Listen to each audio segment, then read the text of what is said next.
about this? Yep, that's good, mate. Okay, we'll get going. Right, thanks everyone for coming tonight. Tonight we've got KD and Herbster, and I've got something at the end I'm going to add as well. But first of all, please welcome to the mic and get any of your questions ready. Welcome to the room, Pissed. And we'll start with KD tonight. The mic's yours, KD.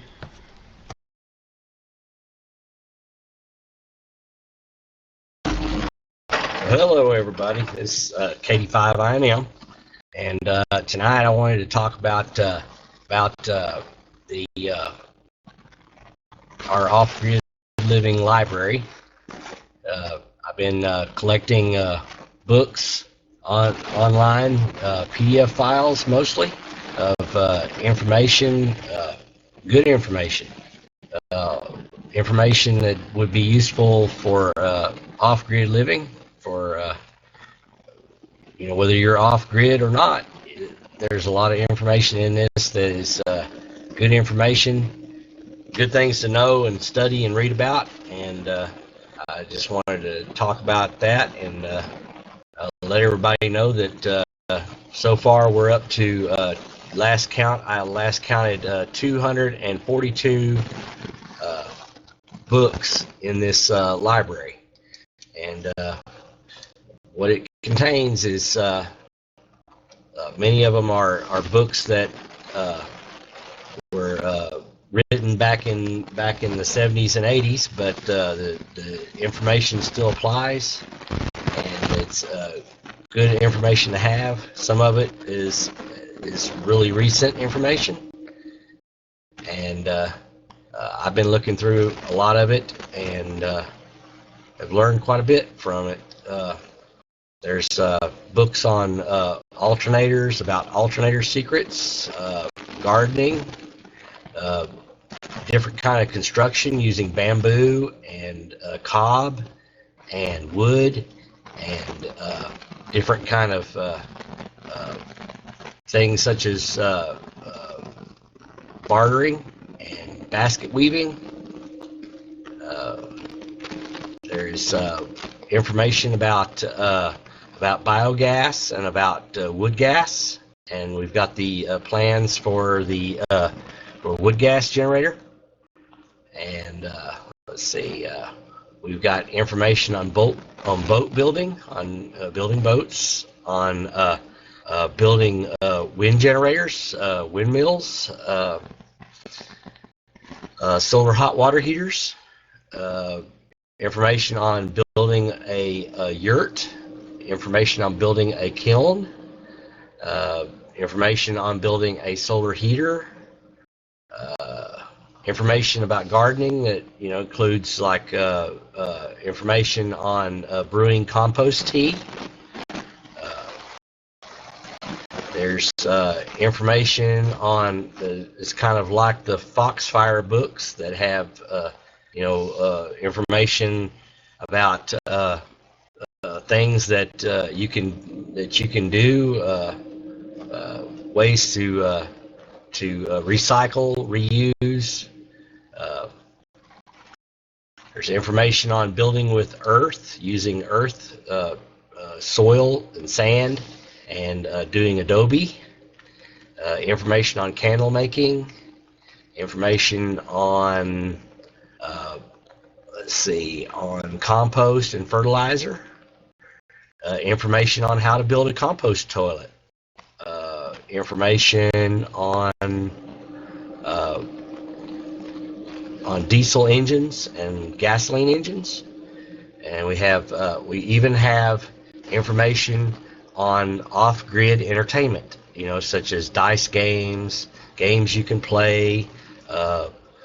Many people, when they're off-grid, they learn how to play instrument. There's information on playing guitar and banjo and different things like that. But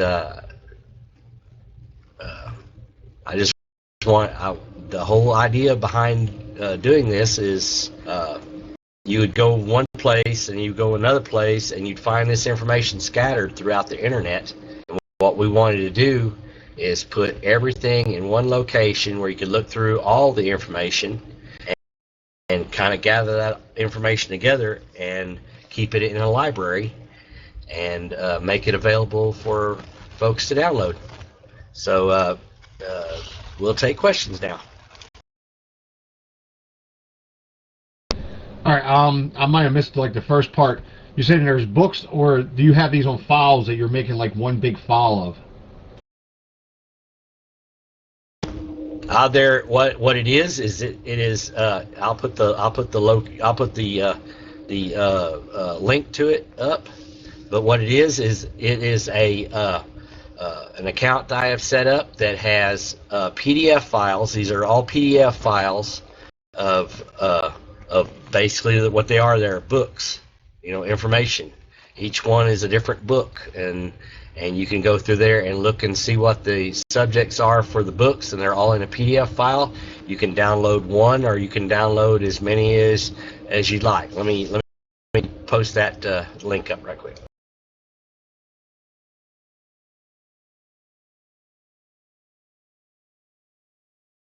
Okay, right there is the link to the off-grid living books. I call this our off-grid living books, or our library, and it's a public account, or a public access, so anybody can go there and look and find this information and just look through the information. There's a lot of good information there. I just wanted to kind of gather that all together so we would have it available, and if somebody needed to know something, somebody in the group doesn't know what the answer to the question, we can always refer to this library and say, hey, we got a book in the library, or we have a book in the library on heating with wood, or we have a book in the library on how to build a stove.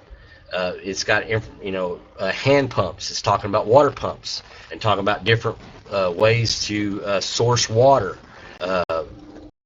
How to save water, store water.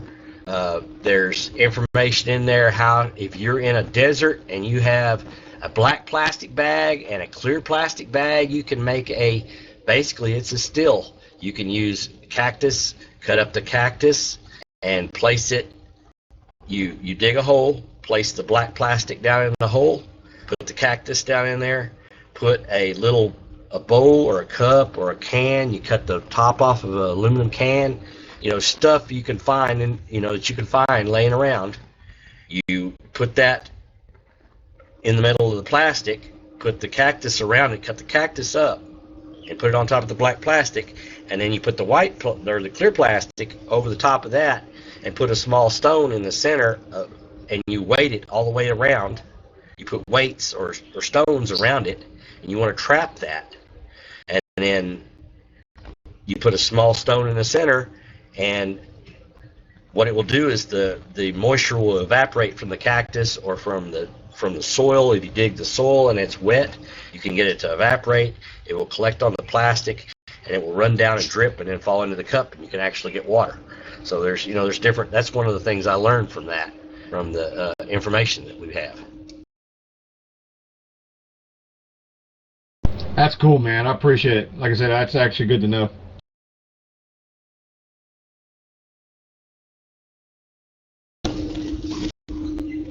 Go ahead, Seeds. Yeah, I've been talking with KD for a number of weeks about this, and he's done an incredible amount of research. I have a question actually for Dive, and that is if you could explain how that information can be stored on the website, and whether it's done in sections like survival, water resources, or those things. Could you explain, Dive, probably more so to KD, how that can be done so we can start the resource section on our website? Absolutely. The way to do it is going to be to, first give the files to either me or to Luther, and we'll simply create a folder on the website that has all those files in it, and create in the library section categories where all those books are going to be accessible on one click.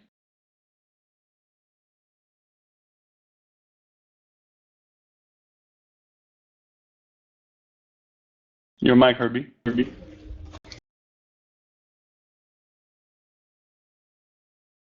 Sorry, I didn't mean to step on you, KD. I was wondering if there would be like some video files on like how to and everything too. It's a lot more easier for people like me that actually can watch the video and actually learn than actually trying to read it and trying to comprehend it to do it. Okay, I'm gonna step in here for a second. The Paltalk does not like that link, so you do need to copy and paste it into your web browser. That worked for me because I kept on clicking it here, and Paltalk does not like it. It goes as a. Hold on. Can you mute your computer? Sorry, we're both on tonight. It works as a corrupted file or corrupted link.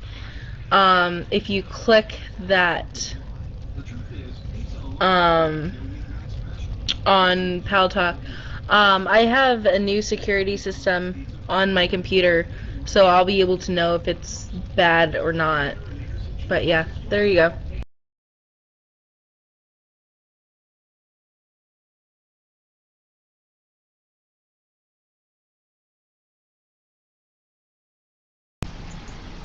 Back to you, KD. Okay, yeah. As far as I know, there's nothing. I haven't seen anything peculiar about any of this, about any of the software, or I mean, any of the PDF files. Uh, Everything seems like it's, like everything's normal. I use Chrome, and Chrome doesn't flag it. IE does, but I've had Paltalk through Internet Explorer flag things that I knew didn't have anything.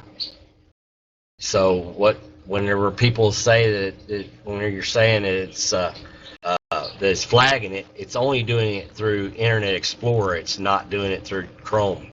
When I click on it with Chrome, it brings it right up.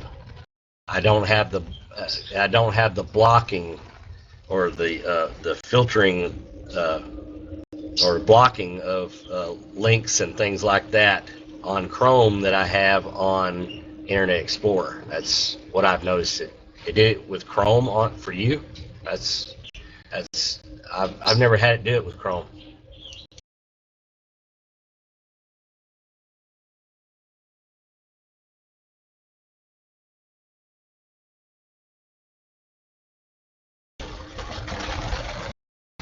Okay. Well, I'll pass it back to you then, Seeds. That's what I had to talk about tonight was the library, and I've probably got about I would say there's probably another 250, 300 more books I've got to go to put on there. So you can access for the website and stuff. You can access the PDF files from that link I put up there, or you should be able to. Back to you. Yeah, thanks, KD. And I've got things I want to add to that website as well. As soon as we get instructions, we'll certainly get all of that you have uploaded first. Great resource for people, even if they just want to pick the eyes out of things they're interested in, to go to the website and practical and logic information on how to do things. So that's really important, and I know how much work you put into that just to start off with, so I thank you. There's going to be a lot of people that won't know whoever did that, but I do. Most of that will be compiled on the website, and the way of resources will come from KD, so I'm sure that's going to be a very useful resource in the future. So thanks for that, KD. Okay, now we'll get the one and only Herbster, who's going to let us know what's happening in his world.